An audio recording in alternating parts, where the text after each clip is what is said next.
Hello friends, मैं विक्की शर्मा आप सभी का आपके अपने चैनल पर फिर से स्वागत करता हूं। अच्छा, आज एक नया टॉपिक चला रहे हैं हम। आपका जो आर्टिकल्स थे और आपके नाउन्स थे वो कंप्लीट हुए। ठीक है, आज जो आपका टॉपिक चलेगा वो होगा आपका प्रोनाउन। कौन सा होगा? प्रोनाउन। चलिए मैं लिख दे रहा हूँ प्रोनाउन। प्रोनाउन, ठीक है। तो दिखाई दे रहा है ना आपको? हाँ, दिखाई दे रहा है। ठीक है, 1 सेकेंड मित्रों। Okay, everything fine. हाँ, तो अभी देखिए आप, प्रोनाउन हिंदी में बोलते हैं हम इसे सर्वनाम। क्या बोलते हैं? सर्वनाम। ठीक है, अगर मैं डेफिनेशन की बात करूँ, इसकी परिभाषा की बात करूँ, तो प्रोनाउन आपका वो है जिसे आप नाउन के स्थान पर यूज करते हैं। Pronoun is a word that is used instead of a noun. ठीक है, लिख लीजिए इन इंग्लिश, डेफिनेशन लिख लीजिए आप। हालांकि इसका कोई इतला तो नहीं होता, इससे नहीं एग्जाम्स में आती, परंतु कई बार क्या होता है, कोई ना कोई पूछ बैठता है आपसे कि बता भाई प्रोनाउन क्या होता है, तब के लिए बता रहा हूँ आपसे। ठीक है, लिख लीजिए pronoun is a word. Pronoun is a word, तो दिखा से दे रहा ना आपको? हाँ, okay. That is used instead of या in place of a noun. ठीक है मित्रों, pronoun is a word that is used in place of a noun. वो वर्ड जो आपका नाउन के स्थान पर प्रयोग किया जाए वो क्या कहलाएगा आपका? वो कहलाएगा आपका प्रोनाउन। क्या कहलाएगा? Pronoun. In Hindi we said सर्वनाम। क्लियर? अच्छा देखो, लिख लिया आपने? ठीक है, हिंदी में आप लिख ही लेंगे। देखो, मुद्दा ये है कि प्रोनाउन की हमें आवश्यकता क्यों पड़ी। तो डेफिनेशन स्पेलिंग याद रखना, DEFINITION, ये एग्जाम में मिल चुकी।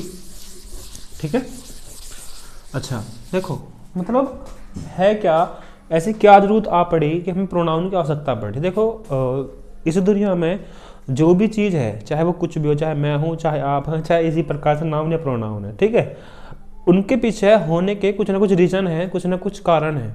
ठीक है, तो उसका प्रोनाउन के पीछे होने का कारण देखिए। अब क्या, ये तो बता दें मैंने कि भाई नाउन के स्थान पर प्रयोग करते हैं। अब ये एग्जैक्टली चीज़ों को थोड़ा प्रैक्टिकली देखते हैं कि प्रोनाउन का वास्तव में यूज क्या है। देखो, मैं एक सेंटेंस लिखता हूं आपसे। ठीक है,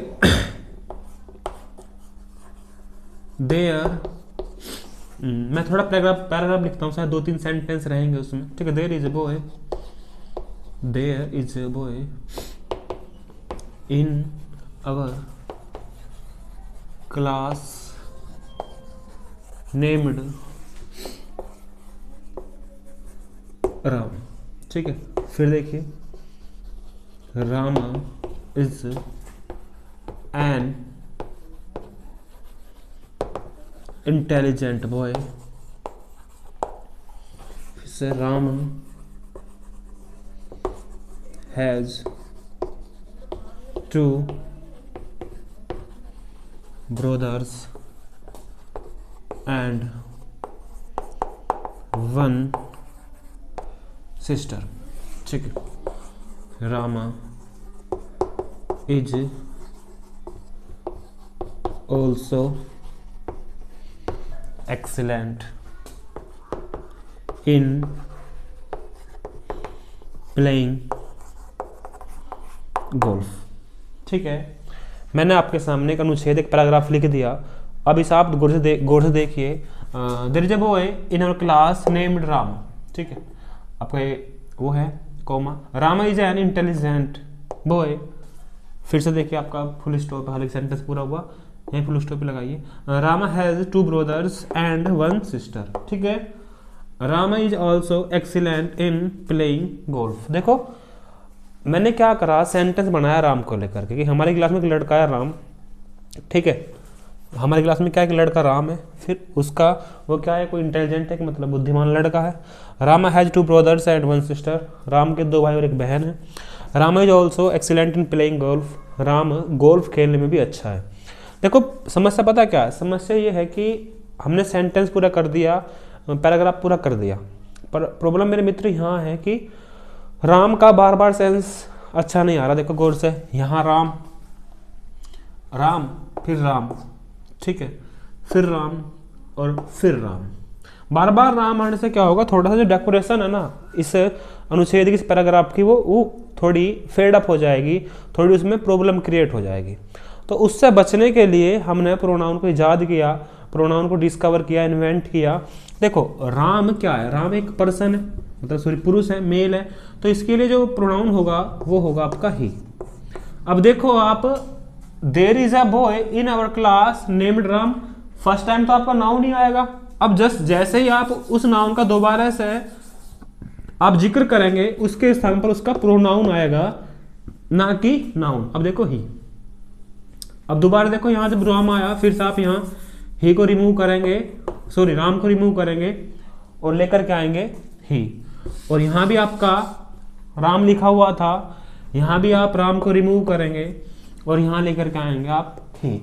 अब देखो जहां जहां राम था मैंने क्या करा, ही कर दिया, ठीक है। अब देखिए सेंटेंस चेंज हो गए सभी के सभी, इन्हें देखने का तरीका बदल गया हमारा, ठीक है। थोड़ी सी मतलब डेकोरेशन आ गई अब चीज़ों में, ठीक है भाई। अब ऐसा नहीं लग रहा कि चीज़ें उबाऊ हैं या फिर चीज़ें बोरिंग हैं, तो आप समझ गए होंगे। इसीलिए हमने क्या किया, हमने इस प्रोनाउन को इस दुनिया में लेकर के आए, ठीक है। यही कारण था प्रोनाउन को इस मतलब वर्ल्ड में लेकर के आने का, ठीक है। तो टेंशन मत लीजिए, मैं प्रोनाउन लेकर के स्टार्टिंग से और जहाँ तक प्रोनाउन जाता होगा वहाँ तक कराऊंगा। सीजीएल लास्ट है अपने इंडिया में ग्रामर को लेकर के, तो मैं वहीं तक कराऊंगा, ठीक है। तो जहाँ तक भी जा सकेगा प्रोनाउन, ठीक है। तो हैव पेशेंस। तो आपने शायद अगर कुछ लिखना हो इसमें तो लिख लीजिए, अदरवाइज प्रोसीड करें, या आप स्क्रीनशॉट चाहें तो स्क्रीनशॉट मार सकते हैं, ठीक है मित्रों। चलिए तो मैं इसे इरेज कर दे रहा हूँ और बढ़ते हैं प्रोनाउन के आगे। तो मैं दोबारा रिपीट कर दूं, प्रोनाउन क्या है। प्रोनाउन को हम देखो सिंपल सी बात है कि हम जब सेंटेंस बोलते हैं तो वो थोड़े से अच्छे भी लगने चाहिए, और इसी कड़ी में हम क्या करते हैं, प्रोनाउन का प्रयोग क्या करते हैं, बस बिल्कुल सिंपल बात ये है मेरे भाई, ठीक है। नाउन को हटाएंगे, मतलब नाउन के रिपीटेशन को हटा देंगे और क्या करेंगे, बस उसके स्थान पर जो भी उसके इक्विवेलेंट वो आपका प्रोनाउन होगा उसे हम ले आएंगे, ठीक है। अब बढ़िए, काइंड्स ऑफ प्रोनाउन लिख लीजिए। काइंड्स, अच्छा दिख तो रहा है ना वहां तक, हाँ आई थिंक दिख रहा है। काइंड्स ऑफ प्रोनाउंस, नाउन के सॉरी प्रोनाउन के प्रकार या सर्वनाम के भेद। देखिए 10 प्रकार होते हैं प्रोनाउन के, जो हमारे यहाँ कितने प्रकार के होते हैं, 10 लिख लीजिए। अगर प्रोनाउन आपसे पूछे जाए तो कितने होंगे, 10 होंगे। मतलब noun multiply by 2 is equal to pronoun, ठीक है। चूंकि आप एसएससी के स्टूडेंट है तो I think that maths will be better with English, तो मैथ्स के साथ इंग्लिश कभी कभी मिलेगी। नाउन की जितनी भी संख्या है, 5 है ना भाई आपके नाउन की संख्या, उसमें 2 की मल्टीप्लाई कर दीजिए, प्रोनाउन हो जाएंगे आपके 10। अगर आपके याद नहीं रहे प्रोनाउन कितने होते हैं तो आप इस प्रकार से याद रख सकते हैं। नाउन कौन कौन होते हैं आपके, 5, proper noun, common noun, collective noun, abstract noun, और एक और नाउन रहा कौन सा आपका, प्रॉपर, कलेक्टिव और कॉमन नाउन, ठीक है दोस्तों। एक एब्स्ट्रैक्ट नाउन रहा, एक मेटेरियल नाउन रहा था आपका। तो 5 नाउन में आपके उसमें 2 की मल्टीप्लाई कीजिए, आपके आए 10। तो अब आपके वो इतने प्रोनाउन, 10 प्रोनाउन है। मैं 10 के 10 मेंशन कर दे रहा हूँ, और साहब भी लिखते रहिए, ठीक है साथ साथ। फर्स्ट रहेगा, नीचे तक आ पाएगा, यहाँ तक 10 आ जाएंगे, नहीं चलो मैं 5 के साथ लिख दे रहा हूँ। यहाँ तो आ रहा है ना, हाँ यहाँ आ रहा है, ठीक है। पहला आपका पर्सनल प्रोनाउन, पर्सनल प्रोनाउन। दूसरा है आपका डिस्ट्रीब्यूटिव प्रोनाउन, डिस्ट्रीब्यूटिव प्रोनाउन। तीसरा है मेरे दोस्त आपका डेमोन्स्ट्रेटिव प्रोनाउन, डेमोन्स्ट्रेटिव प्रोनाउन, ठीक है। फोर्थ है आपका रिलेटिव प्रोनाउन। फिफ्थ है आपका रेसिप्रोकल प्रोनाउन, दिखाई दे रहा है आपको, ठीक है। 5 और 5 मेरे मित्र आपके इधर आ जाएंगे, 5 के 5 इधर आ जाएंगे, हाँ देख लीजिए जगह तो है ना। हाँ जगह है। रिफ्लेक्सिव प्रोनाउन, रिफ्लेक्सिव प्रोनाउन यहाँ तक आ रहा है, ठीक है। 7 है आपका एम्फेटिक प्रोनाउन, एम्फेटिक प्रोनाउन। और मित्र 8 है आपका इंडेफिनिट प्रोनाउन, इंडेफिनिट प्रोनाउन। और एक आपका 9 एक्सक्लेमेटरी प्रोनाउन, एक्सक्लेमेटरी प्रोनाउन। एक नाउन हो रहा आपका बस ये हो रहा 10, ये है भाई आपका इंटेरोगेटिव प्रोनाउन, ठीक है मित्रों। इंटेरोगेटिव चमक तो आना था तक, हाँ इंटेरोगेटिव प्रोनाउन। इस प्रकार से आपके 10 अच्छा दिखाई दे रहा है वहाँ तक। हाँ अगर नहीं आ रहा हो ना उसमें बोर्ड पर तो थोड़ा बस प्रोनाउन ही कटा, ज़्यादा नहीं कटा। 10 आप चाहें तो आप स्क्रीनशॉट मार सकते हैं, मैं समझा दे रहा हूँ, ठीक है। 10 के 10 पहला आपका personal pronoun, spelling PRSONAL personal, फिर प्रोनाउन आप जानते हैं। Second distributive DISTRIBUTIV distributive. Third आपका डेमोन्स्ट्रेटिव प्रोनाउन, मैं बता देता हूँ DEMONSTRATIV डेमोन्स्ट्रेटिव। फोर्थ है आपका रिलेटिव RELATIVE। फिफ्थ आपका रेसिप्रोकल RECIPROCEL। सिक्स्थ है मित्र मेरा REFLEXIV रिफ्लेक्सिव प्रोनाउन। 7 है emphatic pronoun EMPHATIC emphatic pronoun. 8 है आपका indefinite pronoun INDEFINIT indefinite pronoun. 9 exclamatory pronoun EXCLAMATOR exclamatory pronoun. 10 आपका interrogative pronoun INTERROGATIV interrogative pronoun. अब सभी की मैं आपको हिंदी बता दूँ इनकी, देखिए हिंदी देखने की कोशिश कीजिए।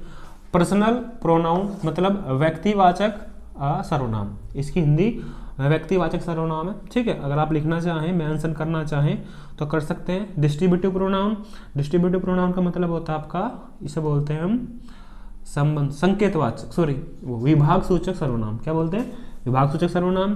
फिर आपका डेमोन्स्ट्रेटिव प्रोनाउन, इसे बोलते हैं हम आपका संकेतवाचक सर्वनाम। फिर आपका रिलेटिव प्रोनाउन, इसे बोलते हैं हम संबंधवाचक सर्वनाम। फिर है आपका रेसिप्रोकल प्रोनाउन, इसे बोलते हैं हम सह संबंधवाचक सर्वनाम। नेक्स्ट आपका रिफ्लेक्सिव प्रोनाउन, इसे बोलते हैं स्वयंवाचक सर्वनाम, ठीक है। नेक्स्ट एम्फेटिक, एम्फेटिक रिफ्लेक्सिव से बना होता है, ठीक है, बस ये प्रेशर गिरता है, इसका एग्जैक्टली हिंदी कोई है नहीं, या दबाव सूचक बोल सकते हैं, दबाव सूचक सर्वनाम। 8 इंडेफिनिट प्रोनाउन, इसका आपका अनिश्चितवाचक सर्वनाम। नेक्स्ट एक्सक्लेमेटरी प्रोनाउन, इसका है आपका आश्चर्य सूचक सर्वनाम। लास्ट आपका 10 इंटरोगेटिव प्रोनाउन, इसका मतलब आपका प्रश्न सूचक सर्वनाम, ठीक है। I hope that you have written all the pronoun in your copy, ठीक है। If you don't have kindly take the screenshot और write down on your copy. यदि आपने लिख लिया है तो सही है, अदरवाइज दरख्वास्त है कि लिख लें, नहीं तो मैं नेक्स्ट बढ़ता हूँ। अब देखिए क्या होगा कि मैं अलग अलग आपको सभी के बारे में बताऊंगा, ठीक है, कि पर्सनल प्रोनाउन क्या है, डिस्ट्रीब्यूटिव प्रोनाउन क्या है, डेमोन्स्ट्रेटिव प्रोनाउन क्या है, सभी के बारे में आपको अलग अलग से बताऊंगा, ठीक है मित्रों। तो आप उतार लिए हो, ठीक है, चलिए प्रोसीड करिए, कर दूँ रेज, ठीक है। देखिए बताया मैंने इसलिए नहीं अभी फिलहाल मैं आपको इनके बारे में कि सभी को अलग अलग बताना होगा, जिससे कि चीज़ें अच्छे तरीके से आपको समझ में आ सके, ओके।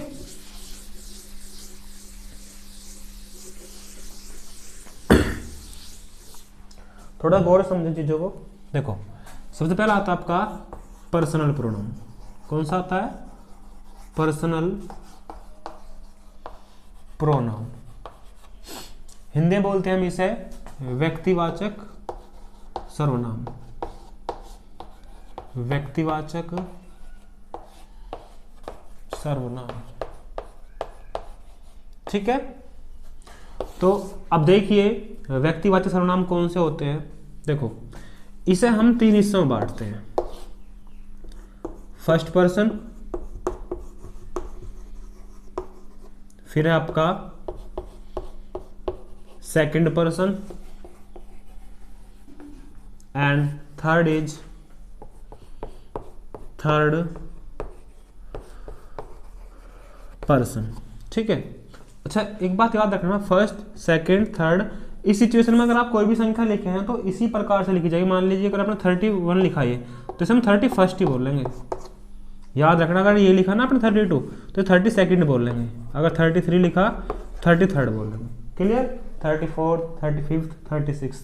ओके, इसमें कंफ्यूजन हो बिल्कुल भी आप। तो फर्स्ट पर्सन में आपके आते हैं कौन कौन से? आई और वी। सेकंड में आपका एकमात्र आता है, वो एकमात्र शब्द आपका यू।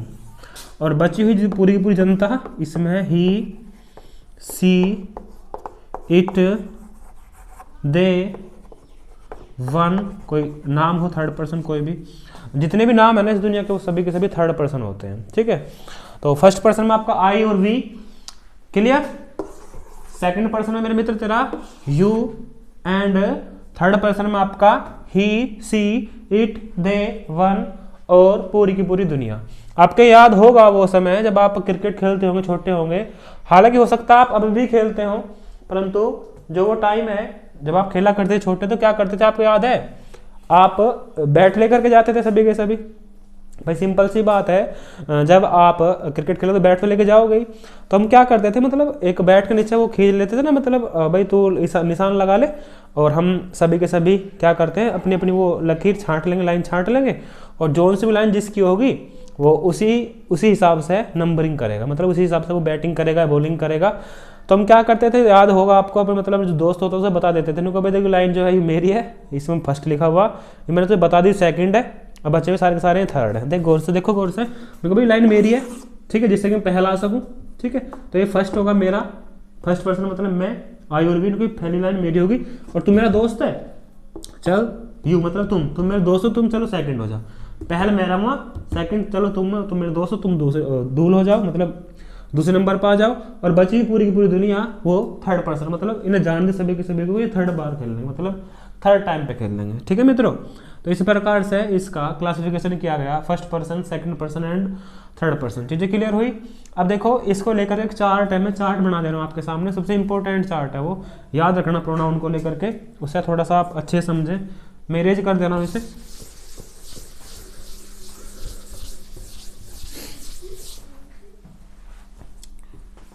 लिख लीजिए, आ जाएगा है।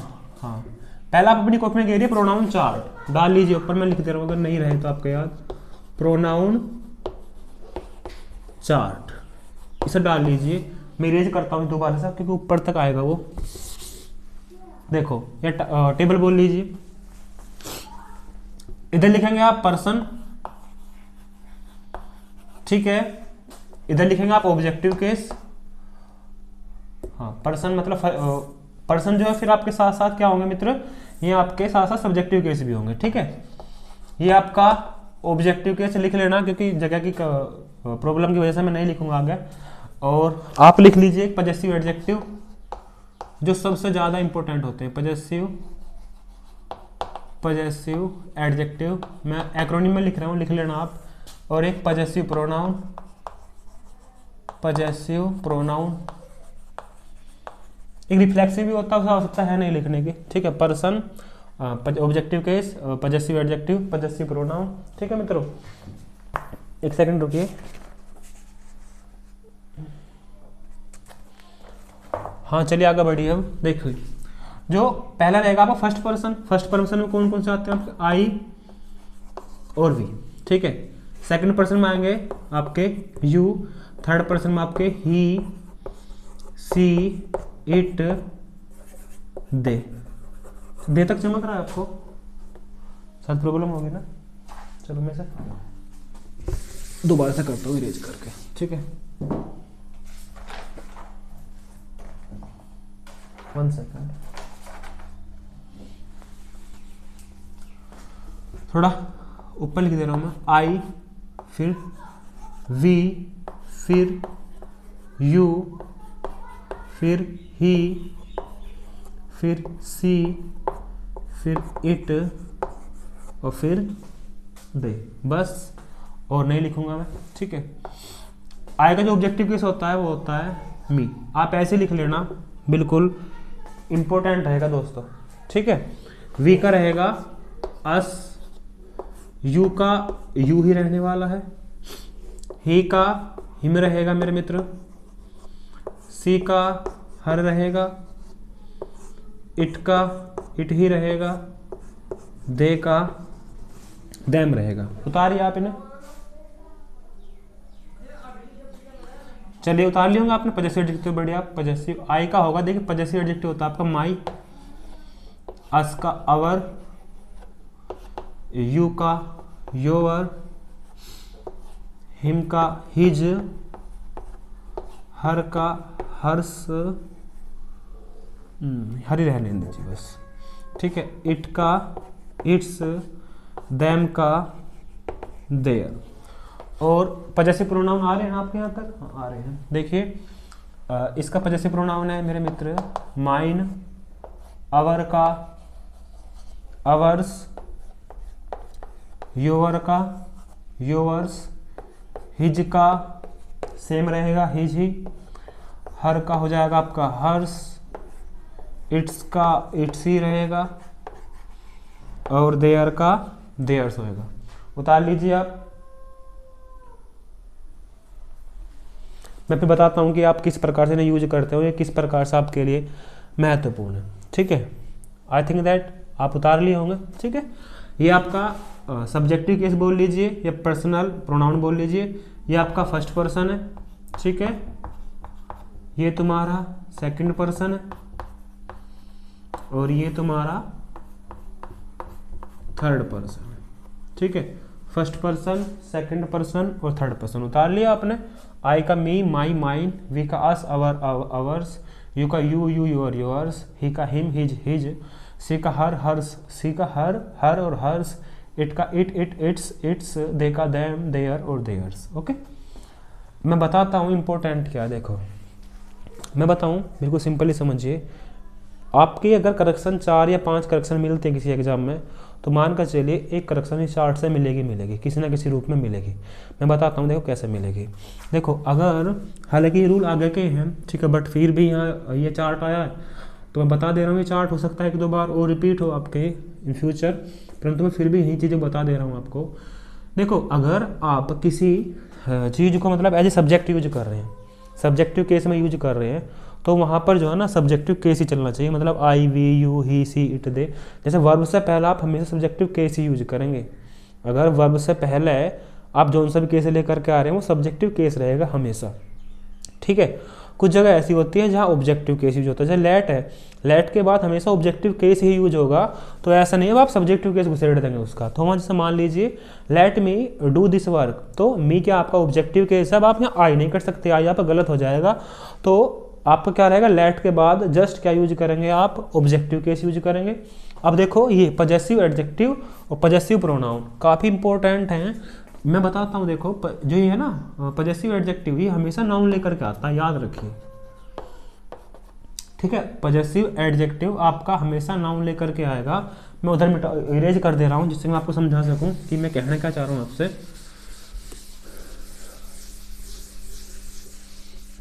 अच्छा ये केस है, ठीक है। केस किसी न किसी दिन मैं आपको सिखा दूंगा, छोटा चैप्टर है, केस के बारे में बता दूंगा, केस कौन से होते हैं, ठीक है। 4 केस होते हैं आपके, चारों के बारे में आपको बता दूं, सब्जेक्टिव, ऑब्जेक्टिव, पजेसिव और वोकेटिव। चारों के बारे में जिस दिन मेरे को समय लगेगा कि वीडियो का समय है मैं बता दूंगा आपको, ठीक है। फिर भी यहाँ देखिए पजेसिव एडजेक्टिव में क्या रहेगा मैं बताता हूँ। जैसे सेंटेंस देखने की कोशिश कीजिए आप, दिस इज